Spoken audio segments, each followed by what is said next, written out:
तलहार police के ज़ातियुनि खिलाफ थाणे पारां पाण साण जी कोशिश कई वई आहे। मौजूद माण्हुनि खे बचाए वरितो आहे।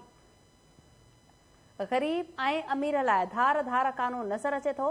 दिल बर्दाश्ता थी इंतहाई कदम खणण जी कोशिश कई। असलम जत जो चवणु आहे ॻोठ गुलाम हुसैन जत वासियुनि औरतुनि ऐं ॿारनि समेत हयल धरणो 4 कलाकनि बाद ख़त्म करे छॾियो।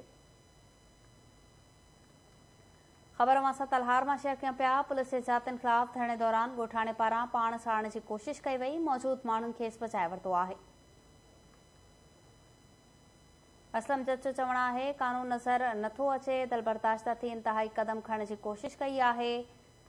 ॻोठ गुलाम हुसैन जत वासियुनि समेत हयल धरणो 4 कलाकनि बाद ख़त्म करे छॾियो।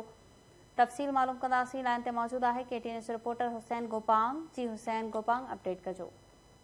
जी, तलहार वेझो ॻोठ गुलाम हुसैन जत में अॼु सुबुह तलहार पुलिस पारां हिकु ॻोठ ते मुबैना तौर ते चढ़ाई कई हुई। जॾहिं चढ़ाई जे बाद मक़ामी ॻोठाणनि पारां हिदायत जत, शहज़ादी जत, असलम जत ऐं ॿियनि पारां तलहाट में वाघो रोड बंदि करे ॿारनि समेत धरणो हुयो, जंहिं सबबि रोड बंदि थी वियो।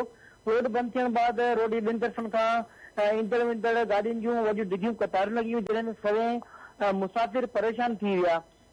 तलहार पुलिस बिला जवाज़ संदन ॻोठ ते चढ़ाई करे ॻोठाणनि खे हिरासत कयो। जॾहिं त हिकु माण्हू बि खंपण जी कोशिश कई, जिते नाकामी बाद तलहार पुलिस वापसि राह फरार इख्तियार कई। जॾहिं त अहिड़ी अमल ख़िलाफ़ ॻोठाणनि मेन रोड बंदि करण बाद मुसलसल नारेबाज़ी पुण कई। हिन जो मुतालबो हो त तलहार पुलिस जे अहिड़े अमल ख़िलाफ़ सख़्त कानूनी कार्रवाई कई वञे ऐं पुलिस अमलदार जेके ॻोठ चढ़ाई कई आहिनि हुनखे फौरी तौर ते मुअतल करे सज़ा ॾिनी वञे। ॿिए तरफ़ SHO तलहार सईद अहमद चन्ना KTN न्यूज़ खे ॿुधायो त ॼाणायल ॻोठ में हिकु असलम जत नाले ते जंहिंजे मथां तलहार थाणे ते केतिरियूं ई मंशात जूं FIR दाख़िल आहिनि, जंहिंजे पुठियां पुलिस पार्टी लॻल हुई, जेको पुलिस ॻोठाणनि ते का बि चढ़ाई न कई। हुसैन गोपांग, तफ़सील ॿुधाइण लाइ महिरबानी।